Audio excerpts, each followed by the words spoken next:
how to keep students and parents invested in the solar car project. Ouch. So you get to the middle of the year. This is the best part. You get to the middle of the year and you've had 9 students show up regularly to work, and all of a sudden you have 3. And you end up with 3 at the race. What happened? Okay. Well, with students, the challenge is keeping their interest. You know, you've got to have them invested by giving them jobs, giving them things to do. But you know, one of the things that they also need to do that a lot of people overlook is helping with fundraising. And I don't mean that you're necessarily going to teach your kids how to do grant proposals, because that's pretty high level stuff. Although some do, and you know, and some students can do that, and that's great. But that's a difficult thing to do. But one of the things that I did with my teams, I did this with all 3 of my teams. I partnered with the Classic Car Club, the local Classic Car Club. Classic car clubs love solar car teams. And at least my 3 did. And we would do, they would monthly they would have a little rally. So once a month, we would go out with a barbecue and we would do their concession. Now, when I was in Colorado, the monthly rallies were big. We would make $250 in a day selling hamburgers and hot dogs. I mean, you can't beat that. That's a wonderful thing, okay? Now, on that note, here's a way that you can get parents invested in that. And that is, you get parents to help you do that. Whatever your fundraisers are that work for you, get the parents involved in helping, not doing, but helping. And advisors, remember you're advisors. You're not the builder. And it's really, really hard to not be the builder. But when you become the builder, you run your kids off, because now they got nothing to do, you know. I know that we're allowed to have 12 team members a year. I never liked having 12 kids at a time, because you have too many kids sitting around doing nothing. I couldn't keep that many kids busy with a classic car. So I would have a team between 6 and 9, 9 being the top. And even 9, I still had kids standing around doing nothing. And I don't want that. They get bored and they leave. Another mistake I made was letting a boyfriend-girlfriend team come. Guess what happens when one of them gets mad at the other? You don't lose one, you lose 2. And I did. Didn't let that happen again. But the best team I had, here's my best scenario, the best team I had. Colorado team, I had cross-country race to Jet Propulsion Laboratory. I had, you know, you've got an entourage. Now we've got a big entourage. So you've got a lead car, you've got a chase vehicle, and you've got a chase vehicle. Okay.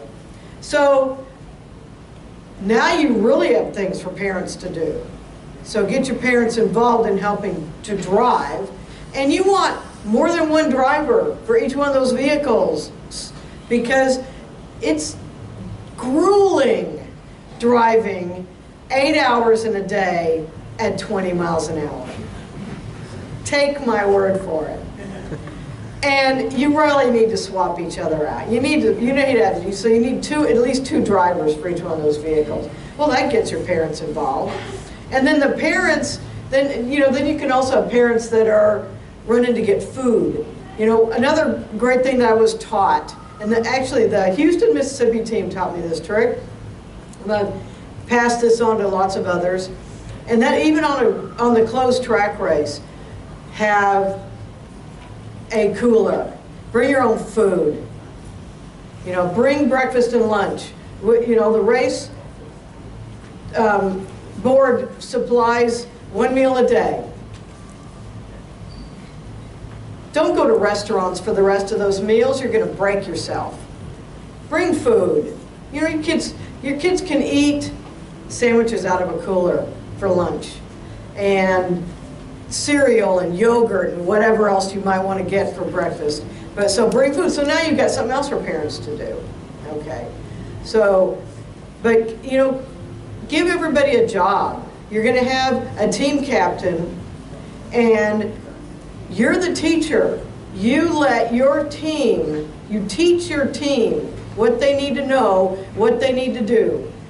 I early on had a wonderful welding teacher teach me how to monitor welders. Now, I can't teach a welder, but I can sure watch and make sure that they're not doing anything dangerous.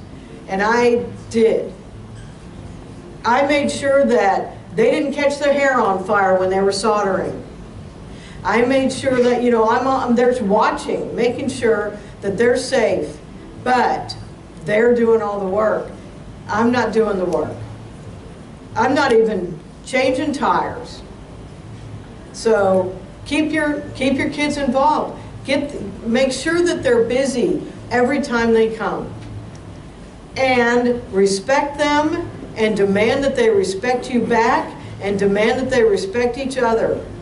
And then you'll keep your kids. Because they'll love it. They'll have fun. And make sure it's fun.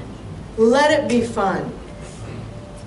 You know, if you have the blessing to have a big space to work in, and when I was at my East Texas team, we had a nice big shop to work in. You know, if the kids are scooting around every now and then and playing and giggling and carrying on, let that happen.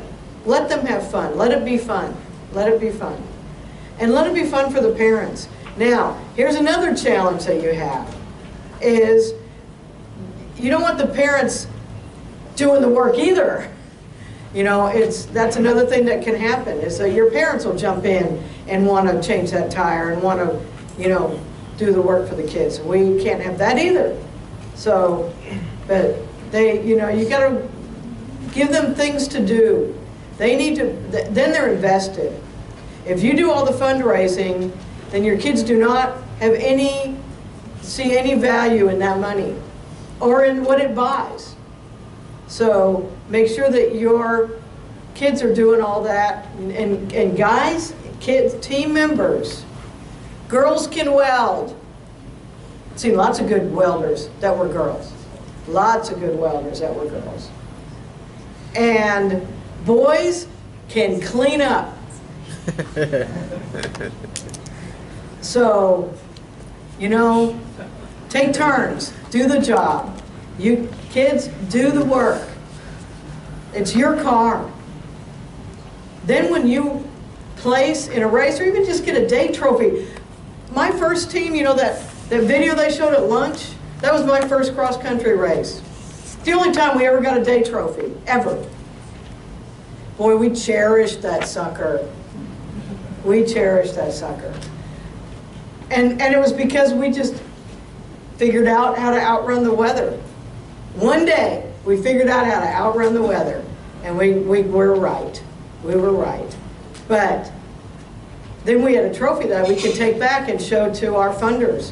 You know, if you have anything, you know, videos, pictures, whatever, put together a picture book that helps you with your fundraising. Because then your people that fund you one year will love to see those pictures. I always took pictures back and said, now can you fund us again? And they almost always will. So keep your people involved, and then they won't leave. And then they'll cry when they graduate. So will you. It's hard. Thanks, Chris. But you got to let them go. Thank you.